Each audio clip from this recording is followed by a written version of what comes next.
तबाही मची है कबायली इलाके में, तो कौम चाहती है कि वो भी मेन स्ट्रीम हो, उनकी आवाज़ हो,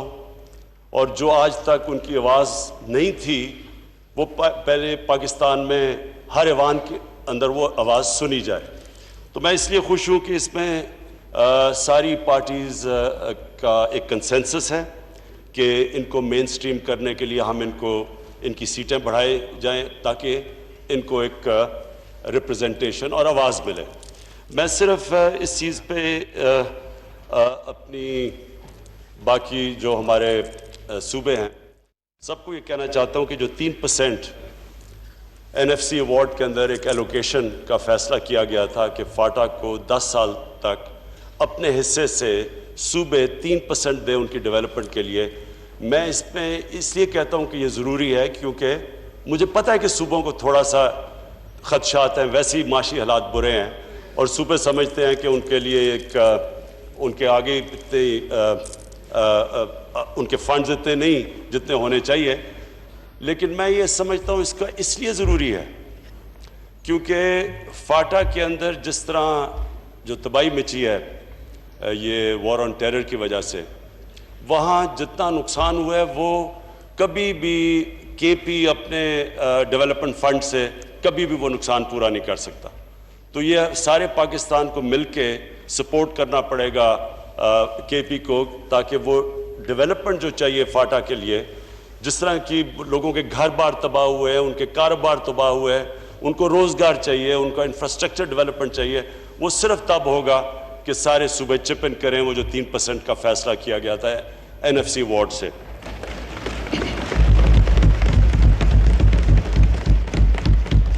मेरा आखिरी पॉइंट ये है कि हमारी ज़िंदगी में एक बहुत बड़ा हादसा हुआ पाकिस्तान से,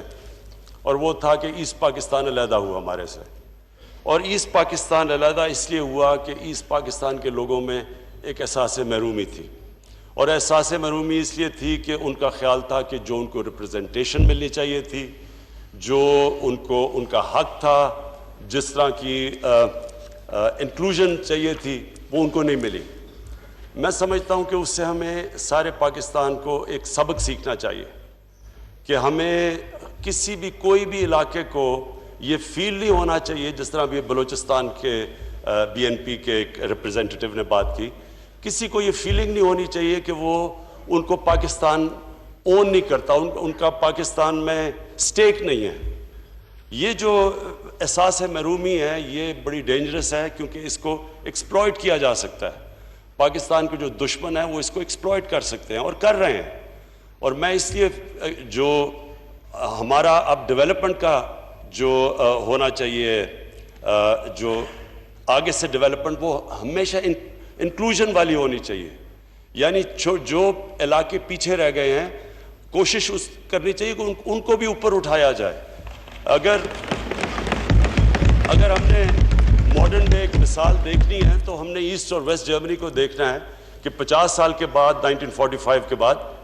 ईस्ट जर्मनी पीछे रह गया था। तो जब वो यूनिफिकेशन हुई, वेस्ट जर्मनी ने कुर्बानी दी और ईस्ट जर्मनी की मदद की उनको ऊपर आने में, और आखिर में सारा जर्मनी ने प्रॉस्पर किया। तो एक सिर्फ हमारे लिए आगे से जो माजी का सबक वो ये है कि जब कोई भी इलाका, चाहे सूबे के अंदर वो इलाके हो, चाहे पाकिस्तान का कोई सूबा हो, कोई भी खिता हो, उसको ये फीलिंग नहीं होनी चाहिए कि पाकिस्तान का वो हिस्सा नहीं है या पाकिस्तान के लोगों को उनकी परवाह नहीं है। तो इसलिए ये बिल बड़ा इम्पॉर्टेंट है क्योंकि मेरे ख्याल में कबायली इलाके के लोगों को ये फीलिंग होगी कि हाँ हमने उनकी कुर्बानियों का पूरा हमें एहसास है और हम इंशाल्लाह पूरी कोशिश करेंगे कि उनको उठाएं जो कि वो पीछे रह गए। शुक्रिया। Now I put the motion to the House. It has